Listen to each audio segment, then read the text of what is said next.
the tube. Hope you're well today, hope you're feeling grand and all's well in your world. Hello there. Welcome to another Cooly Wednesday, everybody. Let's get to question 1, shall we? What guitar cables do you recommend, and do coily cables suck tone? Right, leads I would recommend. I've been a long time stag lead user, and some people might go like that, but I really think Stag make brilliant guitar leads, and I've used them for absolutely years, and they just sound great. They're just brilliant. So I'd recommend Stag, and plus they're really cheap, and so you know you're not going to break the bank by buying loads of them. I have so many. I have so many Stag leads. Other leads I'd recommend if you want to go a bit higher into the kind of price register are Fender leads. I've just started using certain Fender leads for live use, just because I was after a lead that when it's on the floor in a pub and people are going to be standing all over it like they tend to do, it's not going to ruin it. You know, it's just going to be a little bit more sturdy, because I tend to, what I normally do with my Stag leads, I run them right out the way of where people walk. Like literally, I have, like, my Stag leads are stupidly long, just so I can run them out the way, so when people do kind of like, you know, walk about or walk near a thing, they don't stand on it and they're not going to crush it internally. So, you know, I do have extremely long leads just for that reason. I also use a coily lead, which I'll get to your other part of your question in a minute, out of my DS2 to my guitar, because it just, again, cuts down on leads kind of leading everywhere, and you're not going to trip over so much. But yeah, Stag leads are brilliant.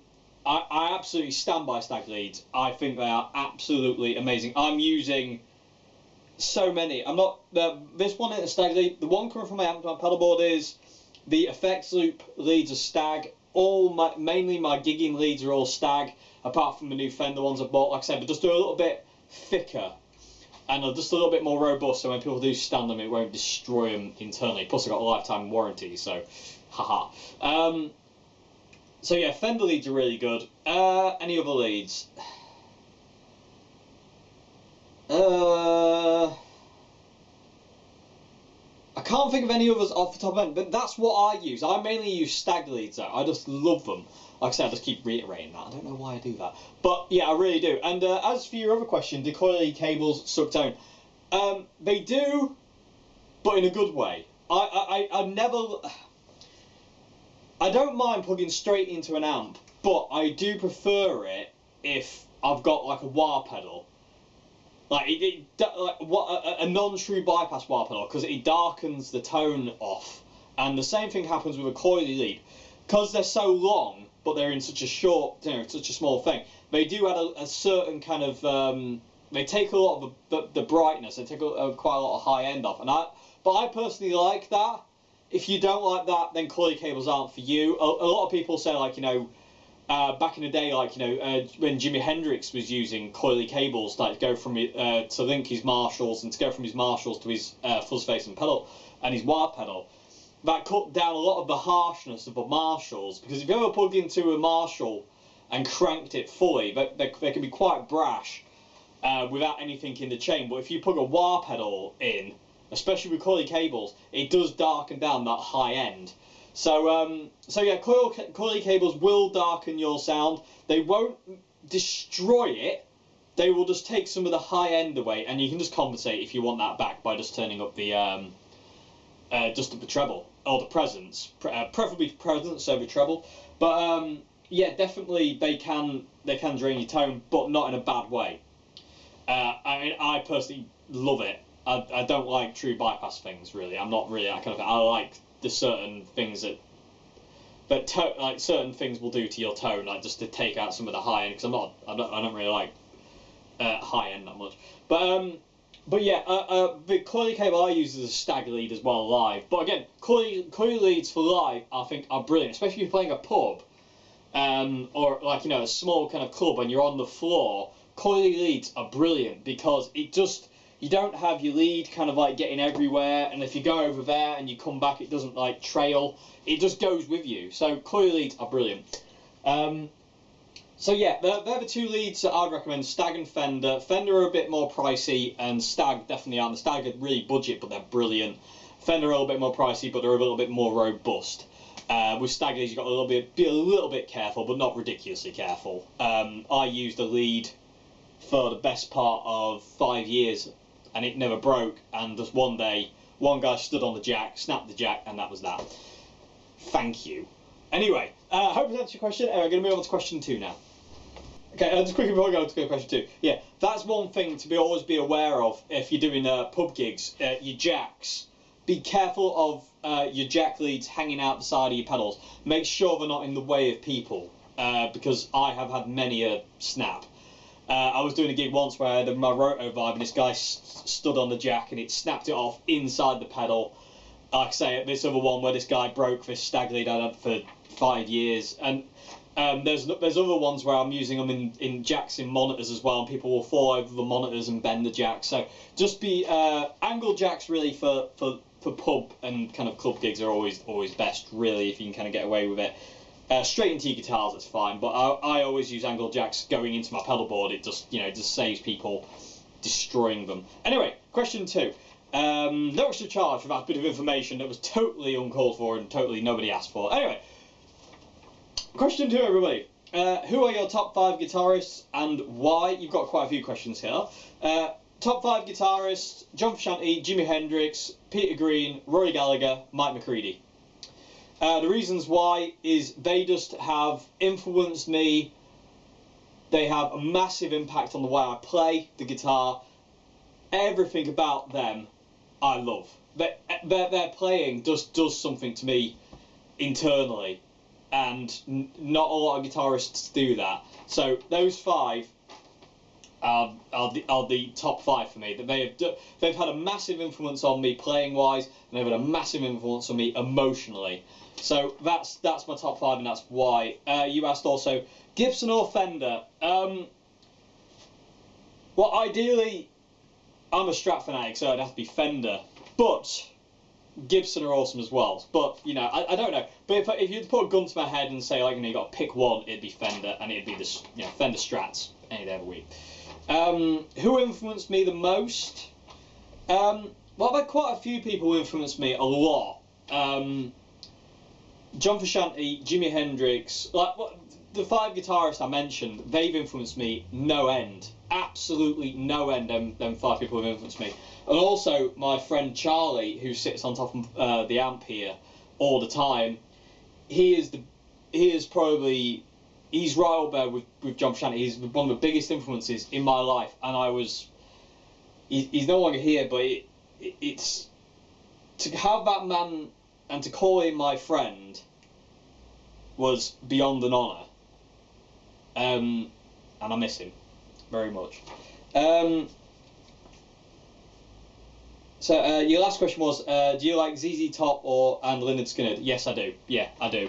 I like ZZ Top more than Lynyrd Skynyrd, but I do like Lynyrd Skynyrd as well, especially songs like Simple Man. I really like Simple Man. There's just something cool in that song. Very, very cool. But yeah, that's it. Anyway, I hope that's answered your question. I'm going to move on to question 3 now. Okay, so question 3. This one I'm going to struggle to answer a little bit because I haven't had any experience with thingy. You asked, do you think I can get a John Frusciante tone with a Tech 21 Sans amp, or should I go for a Peavey Bandit?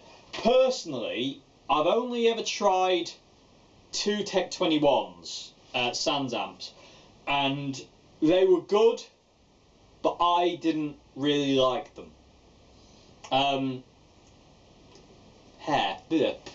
Horrible. My friend had one, and it always sounded amazing when he used it, but I never really liked it. And there was another one that came into Old Hat for a repair, which was basically just like what you say, like a DI amp. It was just, an amp basically for you to put your pedals in and then run it to a PA for live use. And I didn't like that at all. I just didn't. It didn't respond the way I like an amp to respond. The other Tech 21, the actual guitar amp, that did, but I still didn't really like the tone of it so much. It just didn't quite get it. So for me to answer the question, could you get a John sound out of a Tech 21 Sans amp, or should you go for a Peavey Bandit? I would recommend a Peavey Bandit myself. I just, I don't know, there's just something really special in Peavey Bandits. I'm sadly having to sell mine because of certain situations which I'm not going to go into, but I've had to sell my red stripe, but you know, because I don't really have a choice right now. I have to sell it, but yeah, I would go for a red stripe Bandit any day of the week over a Tech 21. But again, that's only my experience. I've only tried 2 Tech 21s, so I can't sit here and say, oh, they're rubbish, because, you know, they're not rubbish. But it's just my experience with them has been not favourable in the fact that they don't sound and react the way I like them to. They don't do certain things that, say, like the CR120 or the MG or the Peavey Bandit will do. So I would say go for a Peavey Bandit myself, but if you can try both back to back, do that and see which one you get you both. But for John Tone, the Bandit is really good and really simple, and it's just like you can just use the lead channel on the vintage setting, and you can just, you know, use a DS2 and an Ibanez Wah, and you're okay.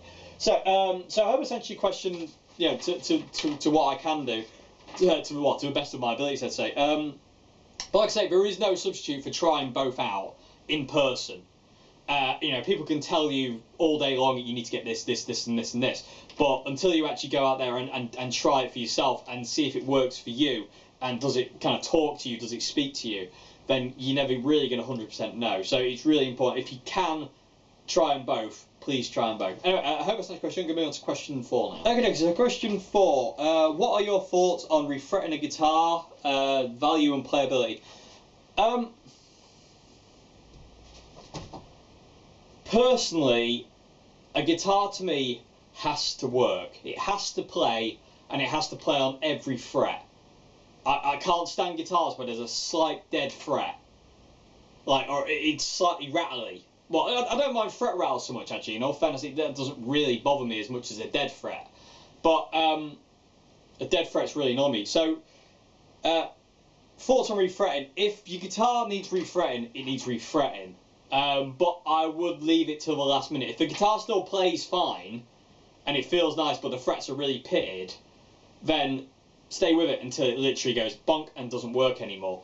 But value-wise, yeah, I mean, you get obviously, like, you know, if you have, like, say, a 1954 Fender Strat, and it's got the original frets, but they're so pitted you can't play the guitar, I mean, you're in a predicament there.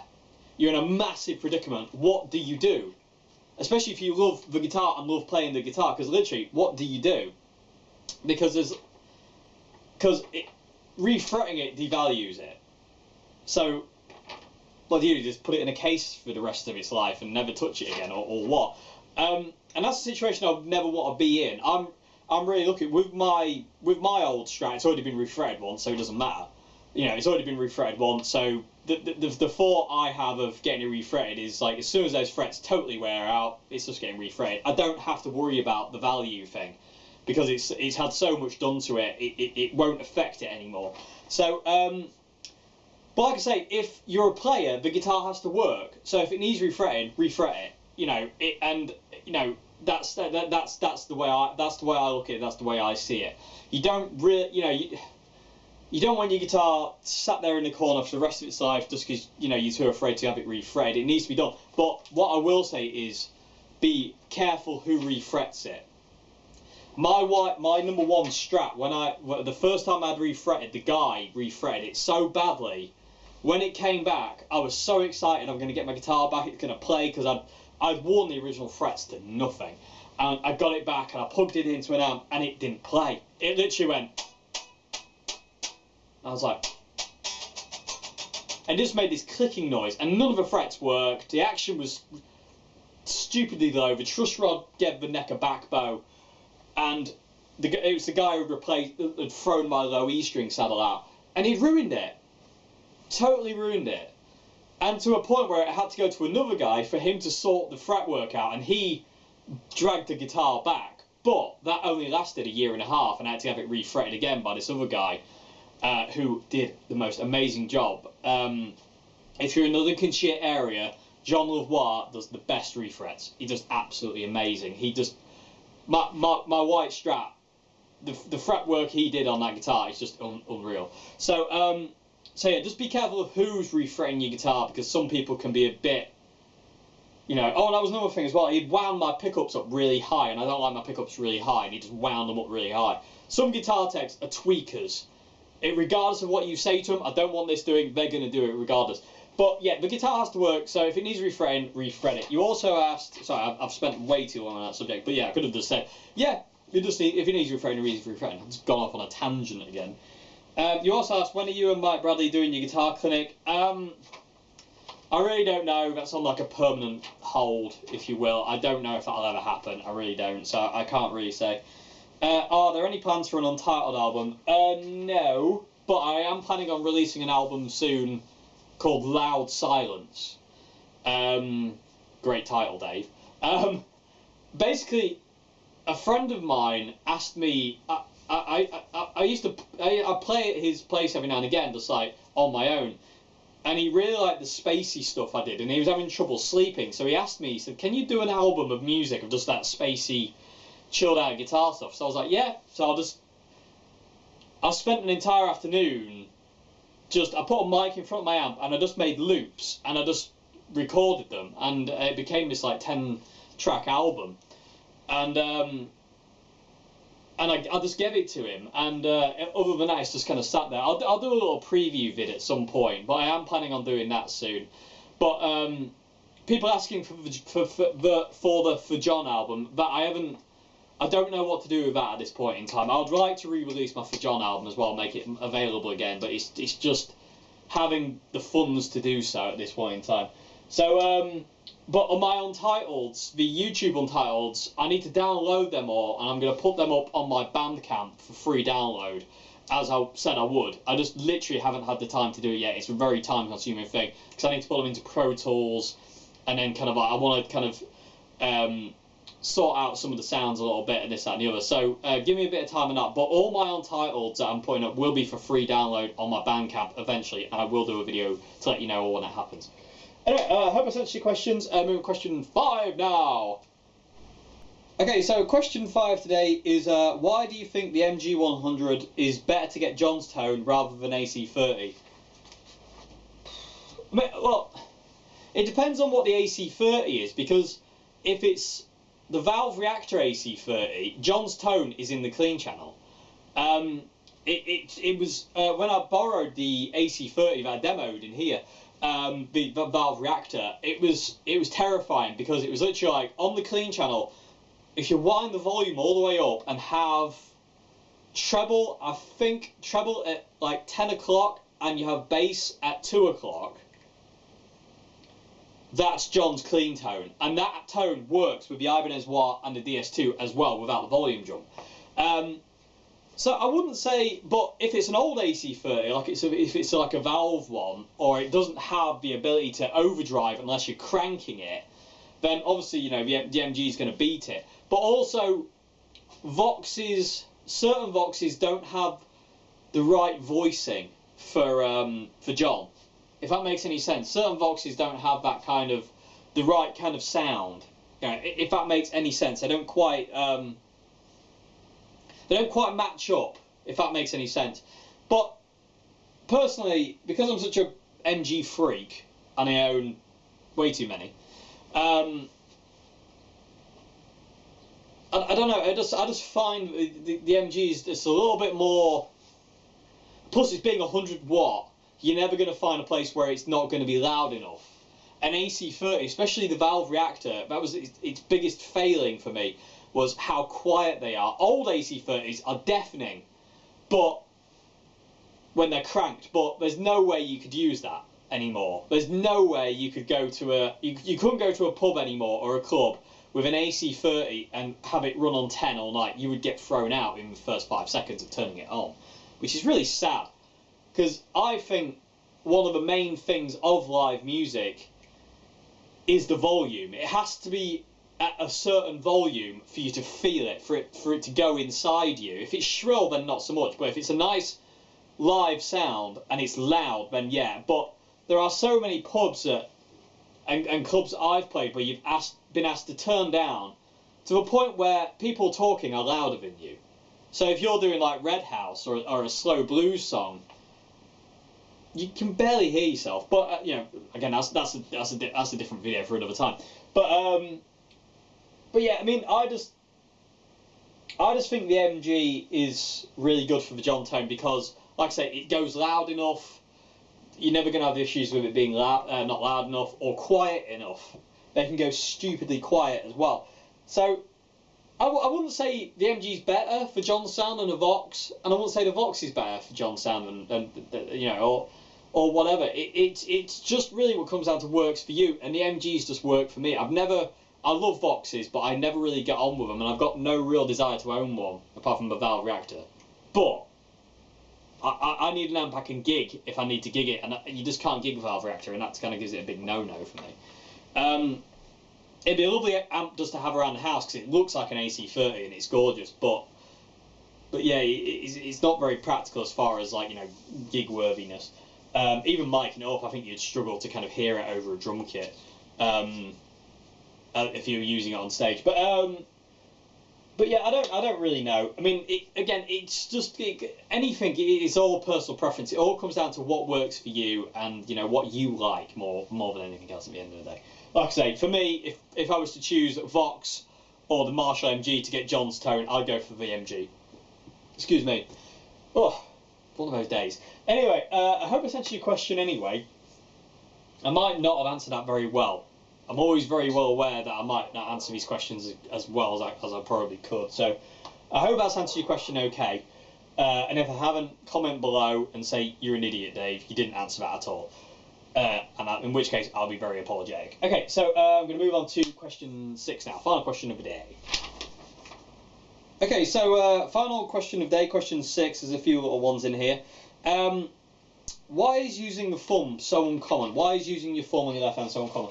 I think it's because certain guitar teachers are always very anti-thumb. I remember hearing Eric Johnson talking about this. I remember when, in an interview with Eric Johnson, he said he always wanted to play with his thumb over the top, like to do certain things. He said it always felt comfortable, but like there was certain kind of, when he was really young, like I don't know, I could be totally wrong in this, but I swear I can remember him saying this. Like he got told not to have his thumb over the top. It was wrong. And I remember being told by a few people when they would see my thumb over the top, you shouldn't play like that. It's really bad. You know, you don't play like that. And I was like thinking, but literally from like year 2 of playing guitar, when I was just playing power chords, my thumb always wanted to wrap over the top. I always wanted to just grab the guitar neck like this, not like that. I always found that really uncomfortable, especially kind of that on that part of my arm. It was always really restricting. It always felt very restricting. So I think it's uncommon because it's just not, you're just not, I think it comes from classical. When you're playing classical guitar, you always, you know, you have the guitar up like, you know, propped up like that, and you have the thumb behind the neck, so you can do these kind of really big stretches in classical guitar. But, you know, some stretch, I remember learning some classical, there was a stretch like this once, to do that chord, and I was just like, you can't do that with your thumb. Well, you can, but you have to, like, you know, you could probably actually do it even probably more easy with your thumb. But anyway, I think it just comes from that, and I don't think things have changed because of that, if that makes any sense. I think it's kind of like that's the way it is, and none of it shall change. I just don't think it's very kind of use of a thumb isn't very common. I don't know. I'm trying to find the words to describe it properly, but it's basically just kind of very old school not to use your thumb, you know. But you look at all classic guitar players like Eric Clapton, especially Jimi Hendrix, you know, Jimmy Page, Jeff Beck, Pete Townsend. They all play with their thumb over the top. Every now and again they won't, but a lot of the time the thumb sticks right over the top, especially Jimmy. Jimmy's thumb must have been about that big, because it just dwarfs the guitar neck. So yeah, I mean, I don't know. I reckon it's just because he's just not taught, and it doesn't really have a. I think it comes down to that classical thing. And I swear I remember hearing Eric Johnson telling a story about like he was told he shouldn't play with his thumb over the top at some point, but I don't know. But it's very uncommon. It's strange. It's very strange. When I went down to London to the Institute, some people thought it was strange. I'd do power chords like, instead of doing power chords like this, I do power chords like that, and it looks quite strange because it looks like I'm kind of almost doing nothing. And you know, kind of if I'm moving from a D to an A power chord, instead of kind of doing that, it's this to me, and it just seems more economical and less movement. My hand barely moves when I'm switching power chords, and you can kind of do those really fast Jimi Hendrix.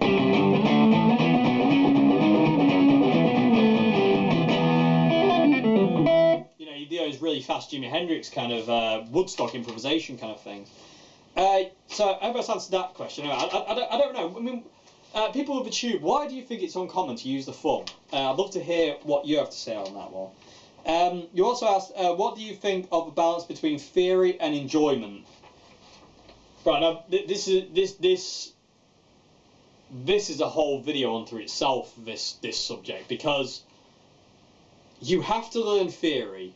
You have to learn theory. You have to learn a certain amount. You don't have to learn it all, but you have to learn a certain amount of theory to progress as a player. There is no two ways about it.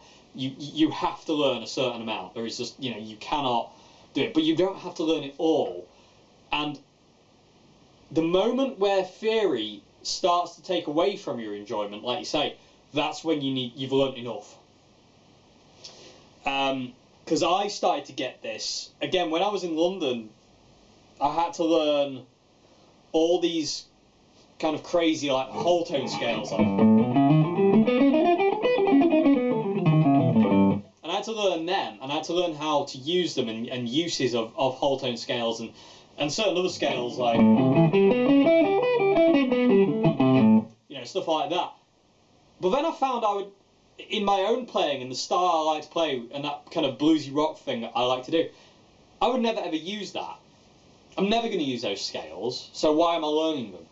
You know, and also I found myself losing the will to actually want to play for a while, because I was like, well, I can't be bothered with that. I don't want to sit down and study that. So I wanted to just play my guitar, and it kind of killed it for me. So I can understand, because you said some of your friends, they learned theory and it kind of killed their enjoyment. They got really good and then they quit. And I've seen that a lot as well. I've seen a lot of people really kind of go at it in a theory way, and eventually they just kind of give up because they're like, well, it's just boring now. So I think you need to learn the amount of theory that you want to learn. I've spoken about this before. You need to learn what you need to learn and nothing more.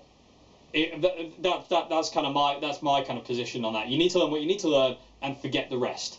You don't need to learn the super Locrian mode if you're never going to use it. You don't need to learn this, that and the other if you're never going to use it. Learn what you need to learn that you're going to use. Anything you're not going to use is just a waste of space, in my opinion. I mean, this is only my opinion. I mean, I'm sure a lot of people would say I'm well out of order and bang out of order for saying it. But to me, I'm not going to go out there and start learning things I'm never going to use. It's just totally stupid. With the moment I need them, I'll learn them. But if I don't need it, I'm not going to go out my way to learn it and try and understand it if I don't need to. I don't know, you could say it's lazy, but to me it's like the number one thing for me when playing guitar is to have fun and to enjoy it and to express myself. It's not about a competition of who knows the most theory. It's literally just kind of like, you know, I want to enjoy playing guitar. It's not a competition. I'm not in competition with anybody. I just love playing guitar, and that's all that matters. So anything that gets in the way of that, I see as destructive, and I don't want to go down that line. So I'll do an entire video on this, and I'll ramble on for 6 hours about it. I might do a live stream on it, or I don't know. I might just do a video on it or something at some point. I don't know, but there is a fine line between theory and enjoyment that can ruin your enjoyment of the instrument. Sorry, so to say. But anyway, I hope it's answered your question on that. People of the tube, what do you think? What do you think of a balance between theory and enjoyment? I mean, if you get your rocks off with theory, that's cool, but some people don't, and some people do. So it's weird. What do you do, people of the tube? Let us know in the comment section below. You also asked, do you know anything of warmoth guitar parts? I'm afraid I don't know. Sorry, I can't really comment. I think I had that question last week as well. I don't really know anything about their guitar parts. I've heard they're good, but I've got no personal experience, so I can't really comment. And you also asked, have you found a lot of players that don't appreciate John Frusciante? Yes. Loads of people don't appreciate John Frusciante. I have bumped into so many people. Sorry about that, everyone. I had a bit of a camera glitch there, but yes, I have met quite a few guitarists in my life that when they ask you who's your favourite guitarist, you say John Frusciante. Like, what? Why? The guy with a stupidly massive pedal board. It's like, well, yeah, you know, but it doesn't really have anything to do with it. But yeah, I think John's getting more and more overlooked now because he's no longer current. He's not really present anymore in the guitar world. So I think he's not fallen by the wayside, definitely not. But I think because he's not doing anything kind of, you know, commercially, he's kind of like, you know, people don't tend to look at him anymore so much, so to say. You know, but yeah, there are a lot of people who don't like John Frusciante, and that's cool, you know. At the end of the day, I don't, it doesn't bother me. I mean, there's people out there who don't like Jimi Hendrix and reckon Jimi Hendrix is overrated, and, you know, and it's like, you know, that's fine. You know, I don't.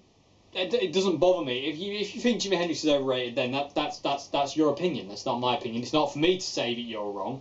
That's your opinion. You know. You know, and it's not for you to tell me I'm wrong because I love Jimi Hendrix or John Frusciante. You know, it's just as human beings we all like individual things, but it should never come down to that thing of, you know, you like him, but I don't, so I hate you. You know, that thing, and like that comes back down to the whole guitar relicking thing of, like, you know, people saying, like, oh, you relic your guitar, so you must be this, that, and the other. It's like, you know, your big words, nasty words. It's like, you don't even know me. You know, you can't say that just because I like a relicking guitar. I watched Tim Pierce and Pete Thorne guitar show earlier on, and they discussed relicking really quickly. And Pete Thorne asked Tim Pierce, like, you know, what does he think of guitar relicking? And he's like, I love it. And Pete Thorne was like, yeah, I love it as well. So it's like, you know, and Phil X has relic guitars, and you know, so many people have relicked up guitars. Like, you know, in the mainstream, I've seen Joe Perry with some relic guitars. Keith Richards, Eric Clapton, you know, Jeff Beck, all sorts. So it's like, you know, I've kind of gone off topic here, but it's kind of the same thing of, like, you know, have I met people who don't like John Frusciante? Yeah, and it has become a bit of a thing sometimes where people get a bit defensive because they don't like it, and it's a bit silly. But yeah, I definitely met quite a lot of people who don't like John, and, you know, again, that's cool. You don't have to like him. You know, all that matters is that I do. You know, and that might sound a bit selfish and a bit silly, really, to say, but if somebody comes along who doesn't like John Frusciante and says, in no uncertain terms, why I shouldn't like John Frusciante, and they say, oh, it's because he's got too big pedal board, he does this, he does that, he does the other, he's this, that, and the other. It's like, well, and I start to listen to that, and it goes against how I see John, but I'm listening to that person first. It's like, it's a bit weird, that. But anyway, rambling on for hours. I think I've rambled way too much today, I think. Anyway, I hope that's answered your question anyway. But yeah, I've found a lot of players don't really appreciate John, and they don't like him. There's just certain things about him they do not like. But, you know, that's what makes the world go round, really, at the end of the day. It's like, you know, but like I say, it should never come down to a point of, if you don't like somebody and somebody else does, you can't belittle them or shut them down or put them down for liking something you don't. That's not fair. That is not fair. There's plenty of things that, you know, you're going to find, you know, that people don't like that you like, and that's, you know, but it's up to no one to tell you what you like is wrong. It's up to you alone. If you like it, then it's right. that's all that matters at the end of the day. You know, within the grounds of music, if you like a guitarist, if you like a guitar, if you like a pedal or an amp or this and the other, regardless of what it is, as long as you like it, that's all that matters. It really does. Forget the world, forget Joe Bloggs who lives down the road who says it's wrong. You know, if it feels good to you, then that's all that matters. If you pick up a guitar or you play for an amp or you play for a pedal and you think you're going to get ridiculed for it, but you love it, forget the ridicule. Let it happen. Just let it go over your head. It really doesn't matter. Be happy with what you have, because if it works for you, that's all that matters. That's all you should ever ask for. You know, I have got stick for years and years. I got thrown out of bands because I prefer to use solid state Marshall amps and solid state Orange amps over full blown valve amps. And even when I owned my small box Plexi, I still used the MGs more. And I got thrown out of amps because one band, I'm not gonna say what it was, but I got thrown out of one band because I wouldn't switch to a valve. I refused, and so I got thrown out. And that is what it is. But at the end of the day, it's like I'm not gonna sacrifice what I love to do something that you love, but I don't want to do. I don't have anything against valve amplifiers. I just prefer solid states, and you know, it's got me into a lot of trouble over the years. And it's got me a lot of flack as well at gigs and stuff like that, and from other musicians, like, you know, because I prefer solid states. But anyway, I hope I answered your questions okay, and I will see you again on Friday from the pedal demo, and you'll see that beautiful, beautiful thing on Monday. And yeah, have a great morning, afternoon, everybody. Goodbye now. Have a great one.